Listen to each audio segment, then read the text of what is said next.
Mon mari a soudainement appelé. Où es-tu? Chez ma sœur pour l'anniversaire de ma nièce.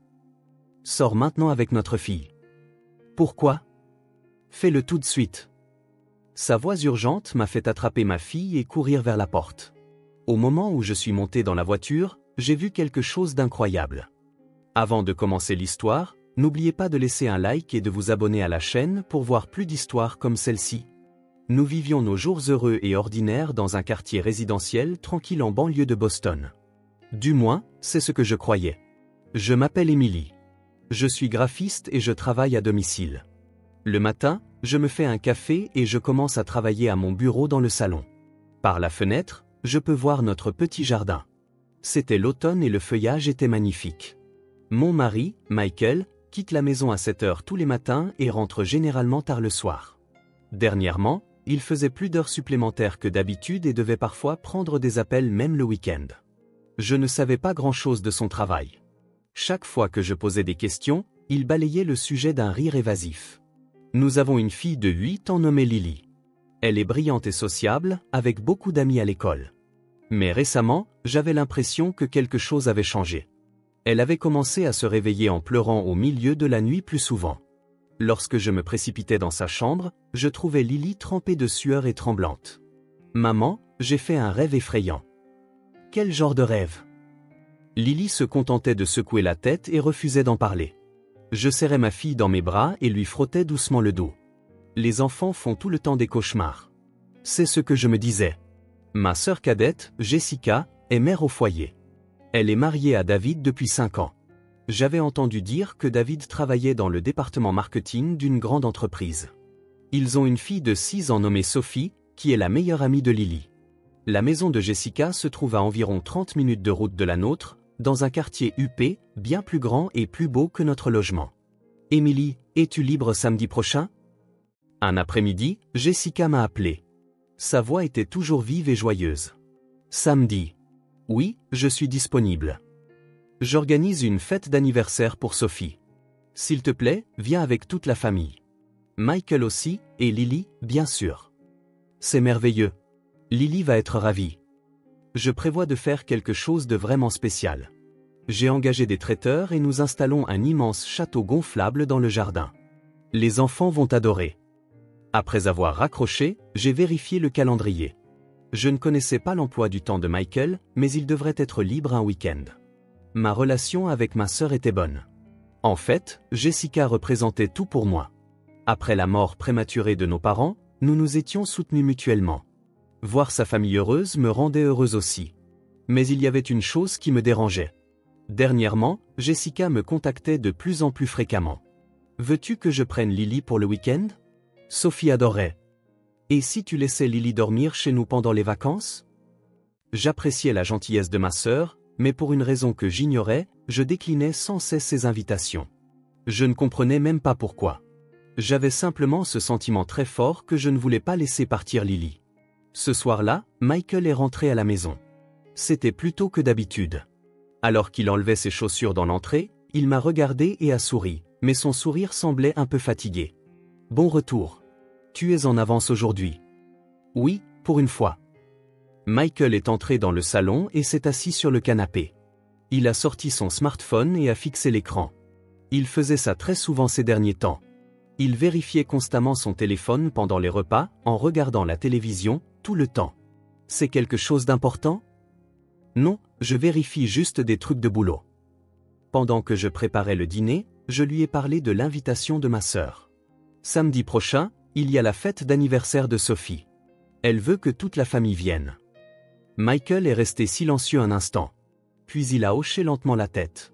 D'accord, allons-y, vraiment? Et ton travail? Ça ira. Je serai là, c'est promis. Il y avait quelque chose de différent dans ses paroles, quelque chose que je ne pouvais pas tout à fait cerner, mais je n'ai pas posé d'autres questions. J'étais heureuse que nous passions plus de temps ensemble en famille. Cette nuit-là, après avoir couché Lily, je me suis assise face à Michael dans notre chambre. Lily fait beaucoup de cauchemars ces derniers temps. Je vois. Y a-t-il un problème à l'école? Michael a pris une profonde inspiration. Je ne sais pas, mais gardons un œil sur elle. Son expression était sérieuse. J'ai serré la main de mon mari. Nous formions un bon couple. Du moins, c'est ce que je croyais. Vendredi après-midi, j'étais au centre commercial pour choisir un cadeau pour Sophie. Je cherchais quelque chose qui plairait à une fillette de 6 ans. J'ai finalement opté pour une grande peluche rose et une collection de livres d'images. Lily était avec moi, regardant avec enthousiasme pendant qu'on emballait le cadeau. « Est-ce que ça va plaire à Sophie ?»« J'en suis sûr, » ai-je dit en caressant la tête de ma fille. « La fête de demain va être géniale. » Lily a souri, mais son sourire semblait étrangement fragile. Je l'ai remarqué, mais je n'ai pas insisté. L'humeur des enfants varie. C'est tout à fait normal. Quand nous sommes rentrés à la maison, Michael était déjà dans la cuisine. Il était rentré exceptionnellement tôt. Il se préparait un café en regardant par la fenêtre. « Tu es encore rentré tôt aujourd'hui ?»« Oui. » Michael s'est tourné vers moi. « Demain, je devrais pouvoir passer toute la journée avec la famille. »« Vraiment ? » ?»« Je te le promets. » Ces mots étaient empreints de conviction. Mais en même temps, il semblait porter un lourd fardeau. J'ai embrassé la joue de mon mari et lui ai montré le cadeau que j'avais acheté. N'est-ce pas mignon? Oui, Sophie va adorer. Ce soir-là, j'ai préparé une robe rose pâle pour Lily. Elle était adorable avec sa bordure en dentelle blanche, la préférée de Lily. Ma fille a tournoyé encore et encore devant le miroir, ravie de voir la jupe s'évaser. « Maman, est-ce que je suis jolie ? » « Tu es absolument magnifique. » Le visage de Lily est soudainement devenu sérieux. « Maman, tu resteras avec moi tout le temps demain ? » Bien sûr. Je ne vais nulle part. Promis ? Promis. J'ai serré ma fille dans mes bras. Le petit corps de Lily semblait trembler légèrement, mais j'ai pensé qu'elle était simplement excitée. Samedi matin, le temps était clair et ensoleillé. La lumière d'automne entrait par les fenêtres, baignant toute la maison d'une lueur chaude. Nous avons quitté la maison à 10h30. Michael conduisait. J'étais assise sur le siège passager, et Lily à l'arrière, serrant sa peluche. « Tu n'es pas excitée, Lily ?» Je me suis retourné. Lily a légèrement hoché la tête, mais son expression était figée. « Ça va ? Tu ne te sens pas bien ? » « Non, ça va. » Michael observait Lily dans le rétroviseur. Ses yeux étaient bienveillants, mais il y avait aussi une certaine acuité, comme s'il cherchait quelque chose. « Papa et maman seront là tous les deux, alors tu n'as à t'inquiéter de rien. » D'accord. La voiture a emprunté l'autoroute et est finalement entrée dans le quartier huppé où vivait Jessica. De grandes maisons bordaient les rues, avec des jardins magnifiquement entretenus. La maison de Jessica était au bout de la rue, spécialement décorée pour l'occasion. Des ballons colorés ornaient l'entrée, et un grand château gonflable avait été installé dans le jardin. Quand nous sommes sortis de la voiture, Jessica a jailli de l'entrée. Elle portait un chemisier blanc et une jupe bleu marine, son maquillage était parfait. « Emily, vous voilà. » Ma sœur m'a serré dans ses bras, puis s'est penchée vers Lily. « Lily, quelle jolie robe. On va bien s'amuser aujourd'hui. » Lily a juste esquissé un léger sourire. À l'intérieur de la maison, plusieurs parents s'étaient déjà rassemblés. Le salon était somptueusement décoré, et la table de la salle à manger était couverte de plats colorés. Ma belle-mère, Carole, est sortie de la cuisine en portant un grand vase de fleurs. « Oh, Emily, tu es en retard. »« Je suis désolée. Je pensais que nous étions à l'heure. »« Ah bon ? Bon, peu importe. Jessica est occupée aux préparatifs depuis ce matin. C'est vraiment une fille merveilleuse. » Carole faisait toujours l'éloge du foyer de Jessica. David et Jessica formaient le couple parfait. Sophie était l'enfant parfaite et c'était la maison parfaite. J'écoutais toujours avec un sourire, mais au fond de moi, je me sentais un peu seul. Michael a posé sa main sur mon épaule. « Ne te laisse pas atteindre par ça », a-t-il murmuré. David est apparu depuis le salon. Il était grand et toujours souriant. Au début de la quarantaine, il portait toujours des chemises impeccables et des pantalons chinos. « Salut, Michael. Ça fait longtemps. » « Oui. » La voix de Michael était froide. Les deux hommes se sont serrés la main, mais l'expression de Michael était tendue. Je l'ai remarqué mais n'ai rien dit. Les relations entre hommes peuvent être compliquées. Lily, viens ici. David a tendu la main vers ma fille. Sophie t'attend. J'ai installé plein de nouveaux jouets au sous-sol. Lily s'est cachée derrière moi. Lily, vas-y, ai-je dit doucement. Va jouer avec Sophie. Maman, viens avec moi. J'arrive tout de suite. Va avec oncle David pour l'instant. Lily est partie à contre-cœur avec David. Michael les a regardés avec des yeux perçants. Sa mâchoire était serrée, ses poings légèrement crispés. Michael, qu'est-ce qui ne va pas? Rien, a-t-il répondu, mais ses yeux suivaient David. Jessica m'a pris le bras. Emily, tu peux m'aider dans la cuisine? Oui, bien sûr. Dans la cuisine, ma belle-mère et les amis de ma sœur préparaient le repas. J'ai fait ce qu'on m'a dit, coupant des légumes et dressant des salades. La conversation portait principalement sur la magnificence de la maison de Jessica et la réussite professionnelle de David. David est vraiment un mari merveilleux, a dit Carole. Il accorde de l'importance à sa famille et se soucie vraiment des enfants. Oui, c'est vrai, ai-je répondu. Environ 30 minutes plus tard, alors que je m'apprêtais à retourner au salon, Jessica m'a arrêté. Emily, envoyons les enfants dans la salle de jeu au sous-sol. Les adultes pourront se détendre et discuter. Mais Lily? Ça ira. David les surveillera. Il est si doué avec les enfants. J'ai hésité, mais j'ai acquiescé devant le sourire de ma sœur. Pourtant, un petit malaise grandissait dans ma poitrine. À ce moment-là, mon téléphone a vibré dans ma poche. C'était Michael. J'ai répondu. Allô? Où es-tu? La voix de Michael était plus urgente que je ne l'avais jamais entendue. Basse, tremblante, mais remplie d'une forte détermination.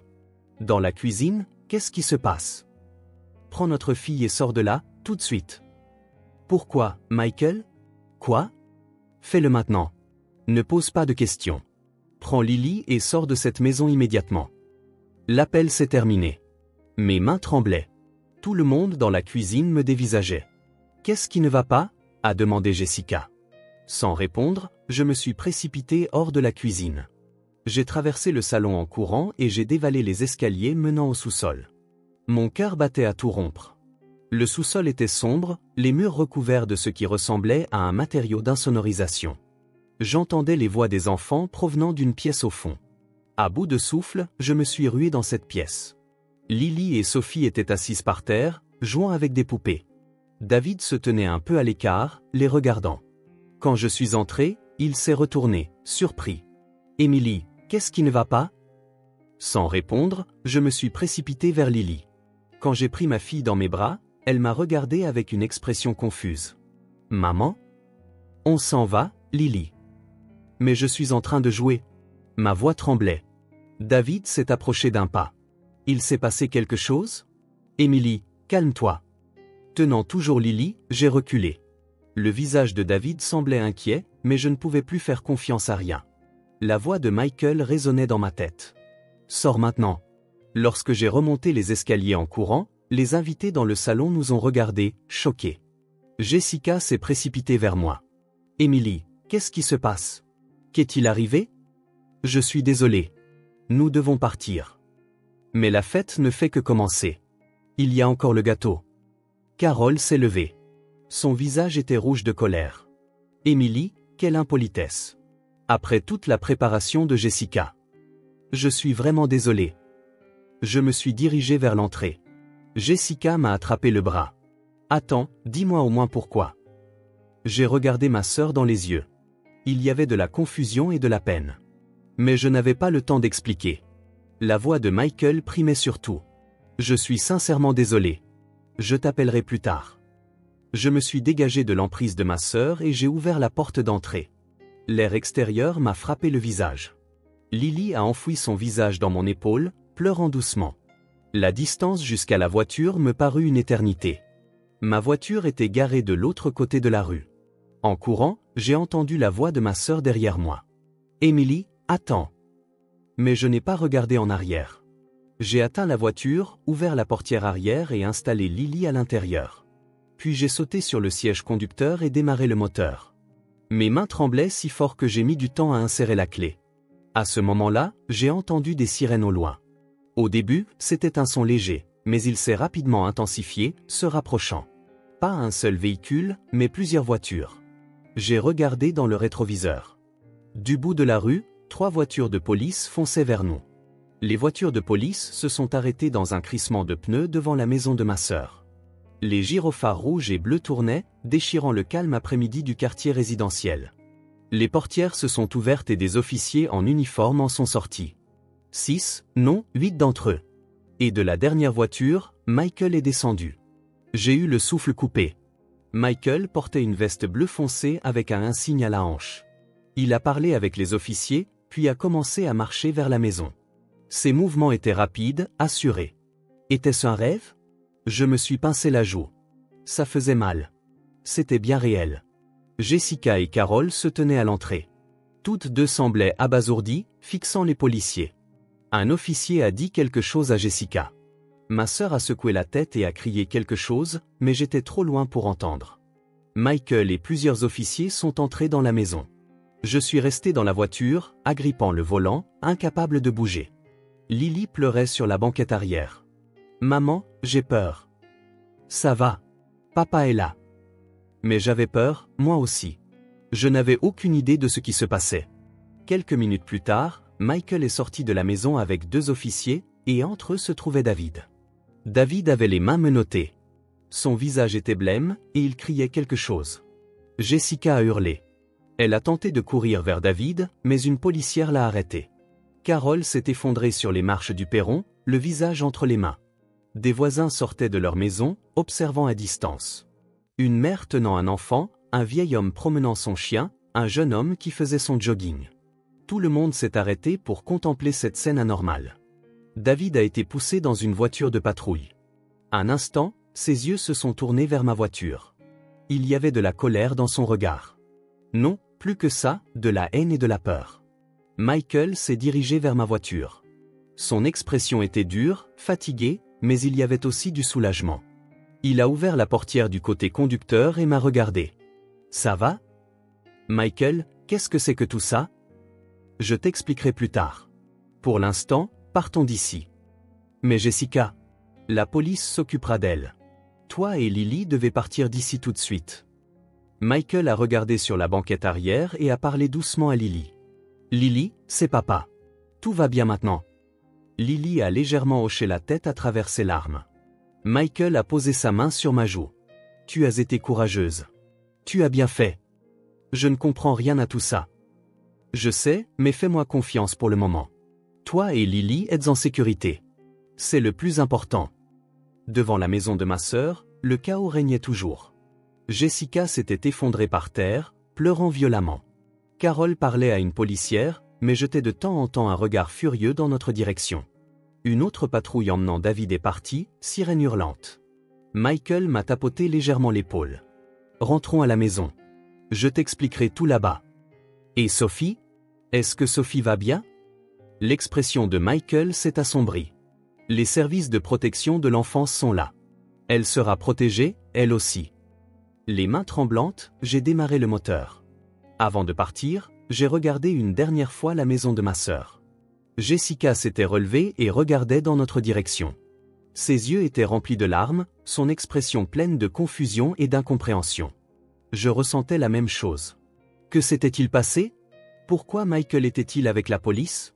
Pourquoi David avait-il été arrêté? Tout était un mystère.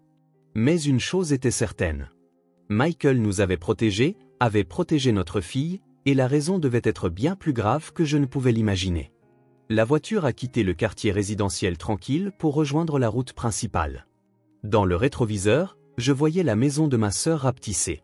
Les ballons colorés se balançaient toujours à l'entrée. Quand nous sommes rentrés, Michael a emmené Lily dans sa chambre. Épuisée, elle s'est endormie immédiatement. Je me suis assise sur le canapé du salon et j'ai couvert mon visage de mes deux mains. Mon corps tremblait. Michael est revenu et s'est assis à côté de moi. Il a pris une profonde inspiration, puis a commencé à parler doucement. « Je suis inspecteur de police. » J'ai levé les yeux. « Inspecteur ? » Je travaille pour l'unité des enquêtes spéciales de la police de Boston. Je suis spécialisé dans les crimes impliquant des enfants. J'étais sans voix. Pendant 10 ans de mariage, mon mari avait fait ce genre de travail. Pourquoi ne me l'as-tu pas dit? Pour protéger la famille. Ce travail est dangereux. Il peut y avoir des représailles de la part des criminels. Je ne voulais pas vous impliquer, ni toi ni Lily. Michael s'est levé et a regardé par la fenêtre. Son dos semblait lourd. Il y a 3 semaines, j'ai remarqué des messages suspects envoyés depuis la tablette de Lily. Je l'ai vérifié en secret après qu'elle se soit endormie. Ma poitrine s'est serrée. Quel genre de message? il venait de David. Au début, c'était des choses comme « jouons avec Sophie » ou « la prochaine fois, nous jouerons à des jeux encore plus amusants ». Mais progressivement, le contenu a escaladé. Michael s'est retourné et m'a regardé. Ses yeux contenaient de la colère et de la tristesse. J'ai immédiatement signalé cela à mon supérieur. Une enquête sur David a commencé et nous avons découvert quelque chose de terrible. Il a posé un dossier sur la table basse. Il y a 5 ans, David a été licencié de son ancien travail. La raison était des attouchements sur la fille d'un collègue, mais la famille de la victime n'a pas voulu faire d'histoire, donc cela n'a pas été signalé à la police. J'ai couvert ma bouche avec ma main. Il a épousé Jessica juste après ça. Il cherchait intentionnellement une femme avec de jeunes enfants. Sophie. Nous enquêtons toujours sur ce qui s'est passé avec Sophie, mais la fête d'aujourd'hui était un piège. Michael a ouvert le dossier et en a sorti plusieurs photos. C'étaient des photos du sous-sol de la maison de ma sœur. Il y a 2 mois, David a rénové le sous-sol. Il a dit que c'était des travaux d'insonorisation. Il m'a montré une autre photo. Des emplacements de caméras cachés étaient marqués en rouge. À la fête d'aujourd'hui, David prévoyait d'emmener Lily au sous-sol pour vous garder seule pendant un long moment. Il prévoyait de t'isoler dans la cuisine et de me retenir en discutant avec d'autres parents. Mon corps tout entier s'est glacé. Si Michael n'avait pas remarqué, si cet appel n'était pas venu. Comment savais-tu que ce serait aujourd'hui? La nuit dernière, j'ai obtenu les relevés téléphoniques de David. Il était connecté en ligne avec des gens qui partageaient ses préférences, et il avait partagé des plans détaillés sur la fête d'aujourd'hui. Les poings de Michael tremblaient. J'attendais près des lieux depuis ce matin, mais quand je vous ai vu entrer dans la maison, je n'ai plus pu le supporter. Et s'il se passait quelque chose? Et si j'arrivais trop tard? Il m'a serré la main. Sa main était froide. C'est pour ça que j'ai appelé. Je t'ai fait confiance. Je n'avais pas le temps d'expliquer, mais je savais que tu comprendrais. J'ai serré mon mari dans mes bras. Son corps était rigide mais chaud. Merci, ai-je murmuré, d'avoir protégé Lily. Pendant un moment, nous sommes restés enlacés en silence. Le lendemain après-midi, Carole a appelé. J'ai répondu au téléphone avec hésitation. Émilie, la voix de ma belle-mère était glaciale. Comprends-tu ce que tu as fait? Tu as détruit la vie de Jessica. David est innocent. C'est une erreur de la police. Et pourtant, tu t'es enfui et tu as mis tout le monde dans l'embarras. David est coupable. Il y a des preuves. Des preuves? Quelles preuves? Quelque chose que Michael a inventé, n'est-ce pas? Il n'a jamais aimé David depuis le début. J'ai agrippé le combiné. S'il vous plaît, acceptez les faits. David était une personne dangereuse. Tais-toi. La voix de Carole est devenue stridente. À cause de toi, Jessica divorce. Tu as exposé la honte de cette famille à toute la communauté. Je ne veux plus te parler. L'appel s'est terminé. Ce soir-là, Jessica a appelé. J'ai hésité mais j'ai décidé de répondre. Émilie. La voix de ma sœur était faible et tremblante. Jessica, étais-tu au courant pour David? Non. Michael me l'a dit pour la première fois hier. Il y eut un silence. Puis Jessica a dit, je savais pas tout, mais je pensais que quelque chose n'allait pas. Parfois, Sophie pleurait au milieu de la nuit. Elle disait qu'elle ne voulait pas aller dans la chambre de David. Mais La voix de Jessica s'est brisée. Je pouvais dire qu'elle pleurait. J'ai détourné le regard. Je voulais qu'on nous voie comme la famille parfaite. Maman et tout le monde faisaient l'éloge de notre famille, alors je ne voulais pas avoir de doute. Les larmes me sont montées aux yeux, à moi aussi.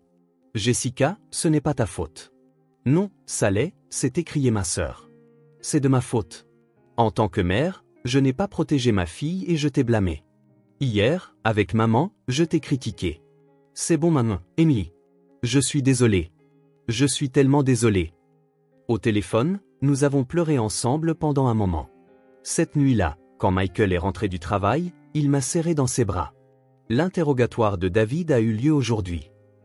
As-tu découvert quelque chose? Il a avoué. Il a admis avoir abusé de Sophie et qu'il ciblait Lily à la fête d'aujourd'hui. Je me suis effondré sur une chaise. Mais c'est fini maintenant. Il ne sortira jamais. Quelle est sa peine? Le procureur requiert 15 ans. Michael s'est assis à côté de moi et m'a pris la main. J'ai juste protégé ma famille. C'est mon travail. En tant que policier, en tant que père et en tant que mari. J'ai regardé mon mari. Pendant ces 10 années, je ne l'avais pas vraiment connu. Mais maintenant, je comprenais clairement qui il était. Il était notre protecteur. Qu'est-ce qui va nous arriver maintenant? Nous continuons nos vies normales. Lily suivra une thérapie. Toi aussi, si tu en as besoin. Et Jessica? Michael a pris une profonde inspiration. C'est à toi de décider. Mais pour l'instant, il vaut mieux garder une certaine distance. J'ai hoché la tête. Je ne pouvais pas en vouloir à ma sœur, mais la sécurité de Lily était la priorité absolue. Cette nuit-là, en regardant ma fille dormir, j'ai fait un vœu. Quoi qu'il arrive, je protégerai cet enfant. La sécurité de ma fille est plus importante que l'honneur de la famille, plus importante que les apparences. Michael m'a enlacé par derrière. Nous trois allions continuer à vivre ensemble, comme une vraie famille. 3 mois ont passé. Un matin d'hiver, je préparais du café dans la cuisine en regardant la neige par la fenêtre. Lily se préparait pour l'école et je l'entendais chanter à l'étage. C'était la première fois que je l'entendais chanter depuis ce jour. Le portable de Michael a sonné. Il a répondu, a parlé un moment, puis m'a regardé avec une expression sérieuse. Le thérapeute de Sophie a appelé. J'ai retenu mon souffle. Sophie a aussi été une victime. Pendant plus d'1 an. J'ai failli laisser tomber ma tasse de café. Michael l'a rattrapée. Jessica ne le savait pas? Elle le savait peut-être, mais elle ne voulait pas l'admettre. Cet après-midi-là, Jessica a appelé. Sa voix était brisée. Emily, je suis la pire mère du monde. Jessica. Sophie m'a tout raconté. Pendant plus d'1 an, cet enfant a enduré ça seule. Elle ne pouvait pas me le dire. Elle pensait que je protégerais David. Ma sœur a pleuré violemment. Je suis désolé. Tu avais raison. Toi et Michael avez sauvé ma fille aussi. Je ne pouvais rien dire. J'ai juste écouté ma sœur pleurer au téléphone. 2 semaines plus tard, la sentence de David a été prononcée, 15 ans. Michael a assisté au procès et m'a fait un rapport à son retour. David a prétendu jusqu'à la fin qu'il n'avait rien fait de mal. Et Jessica? Le divorce est prononcé. Elle est retournée vivre chez ses parents. Je n'avais pas de nouvelles de Carole, mais d'après ce que Jessica m'a dit, ma belle-mère avait du mal à gérer psychologiquement la prise en charge de Sophie. Apprendre que tout ce en quoi elle croyait était faux, qu'elle n'avait pas vu les mensonges, que la famille parfaite n'était qu'une illusion, l'avait brisée. Un jour, une lettre de Carole est arrivée. J'ai tenu l'enveloppe sans l'ouvrir. Michael a dit doucement, « Tu n'es pas obligé de la lire. Lis-la quand tu te sentiras prête. » J'ai mis la lettre dans un tiroir. Le printemps est arrivé. Dans le salon, Lily jouait à un jeu de société avec Michael. Le rire de ma fille résonnait dans toute la maison. Elle continuait sa thérapie, mais Lily retrouvait progressivement sa joie de vivre. « Maman, regarde. J'ai battu papa. C'est merveilleux. » Michael a caressé la tête de sa fille. « Tu es vraiment intelligente. » En regardant cette scène, j'ai pensé, voilà ce qu'est une famille. Pas les liens du sang, mais des relations où l'on se protège mutuellement. La détermination à risquer sa vie pour protéger les gens qu'on aime. C'est ça, une vraie famille. Jessica et moi avons commencé à nous parler 1 fois par mois par téléphone. Elle suivait une thérapie avec Sophie, essayant d'avancer petit à petit. Nous ne retrouverions peut-être jamais la relation proche que nous avions autrefois. Mais je pensais que ce n'était pas grave. Ce qui compte, c'est de protéger nos enfants respectifs. Un week-end, Jessica a dit, « Sophie veut voir Lily. » J'ai consulté Michael et nous avons accepté de nous retrouver au parc. Sous surveillance, pour un court instant. Au parc, les 2 filles se sont approchées l'une de l'autre avec hésitation, puis se sont étreintes. Elles pleuraient toutes les 2. Jessica et moi avons aussi versé des larmes, un peu à l'écart. « Merci », a murmuré Jessica. « C'est parce que tu t'es enfui que nous pouvons être ici maintenant. » Sur le chemin du retour, Lily a demandé, « Maman, c'est quoi une famille ?» J'ai regardé ma fille. Une famille, ce sont des gens qui risqueraient leur vie pour se protéger les uns les autres. Il ne s'agit pas d'être liés par le sang. Les gens qui tiennent vraiment les uns aux autres, ce sont eux la famille. Alors, papa et maman et Lily sont une famille. C'est exact. Michael a souri depuis le siège du conducteur. Nous sommes la meilleure famille qui soit. Quand nous sommes rentrés, Lily a commencé ses devoirs tout de suite. Michael et moi avons préparé le dîner dans la cuisine. Un après-midi de week-end ordinaire, banal. Mais nous savions à quel point cette banalité était précieuse. Dehors, La douce lumière du soleil de printemps se déversait. Une nouvelle saison commençait. Notre nouvelle vie avançait aussi, tranquillement mais sûrement. La vraie famille, ce ne sont pas les liens du sang. Ce sont les relations où l'on risque sa vie pour se protéger les uns les autres. Et nous l'avions trouvé.